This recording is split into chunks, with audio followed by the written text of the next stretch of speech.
Hello guys welcome to my mini vlog. अनि आज चाहिँ म नेवार ड्रेस लगाएर कहाँ गएको भन्नुपर्दा चाहिँ हामी एकजना बुवाको छोराको बिहा थियो, त्यही भोज खाएर आएको। अनि बाटोमा चाहिँ अस्मिताले बर्थडे पार्टीको ट्रिप दिँदैछिन्। कार्तिकमा बर्थडे, अहिले बर्थडे पार्टीको ट्रिप दिँदैछिन्।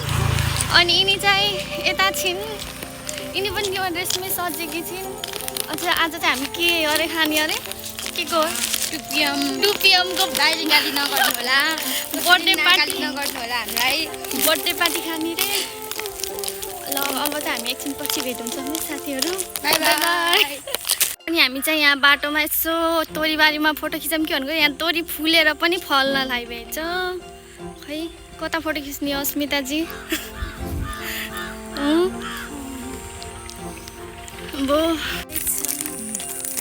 हेलो गाइज, हामीहरू चाहिँ बाटोमा हिँड्दैछौँ। यो चाहिँ बजार जाने बाटो हो। हामी चाहिँ हाम्रो घरमा आइसकेको छौँ। टक्कलाई हामी नेवार ड्रेस लगाएर हिँड्यौँ, तर मान्छेहरूले के कहाँ हिँडेको होला, यति राम्री केटी भन्यो।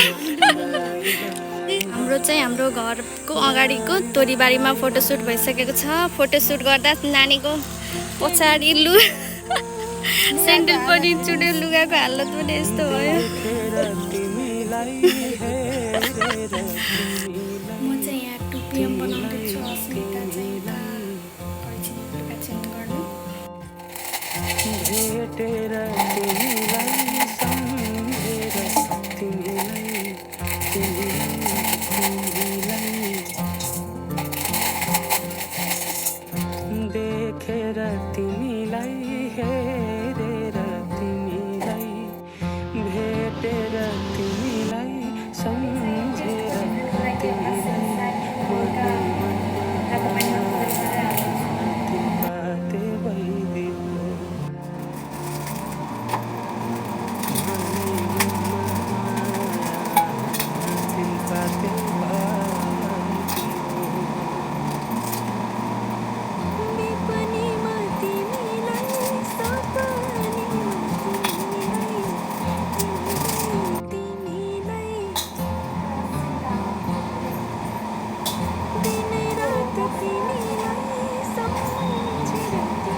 म चाख्दैछु आई फर्स्ट ट्राई।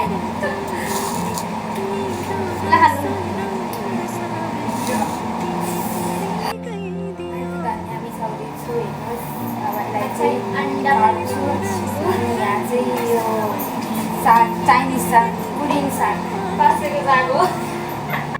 अनि यहाँ चाहिँ यसरी काट्नुपर्छ, यसरी हातले काट्नु नपर्यो, यसरी काट्नु। यो भनेको धेरै जस्तो नेपालीहरूको मैले त हातले काट्नुकै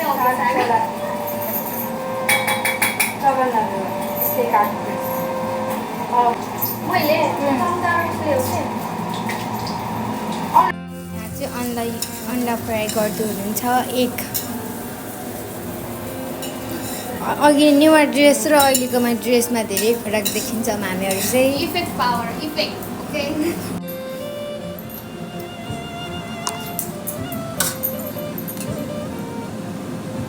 हेलो करेन, मैले चाहिँ यति धेरै करेन खाएको छु, आजसम्म एउटा गिफ्ट पनि पाएको छैन। उता करेन्ट कुरकुरे पनि छ। अझ मेरो दोकानमा धेरै चिजबल छ। यहाँ आएको छ, हेर्नु कस्तो राम्रो छ। खाने भए आउनु होला, पैसा लिएर 100 रुपियाँ जति।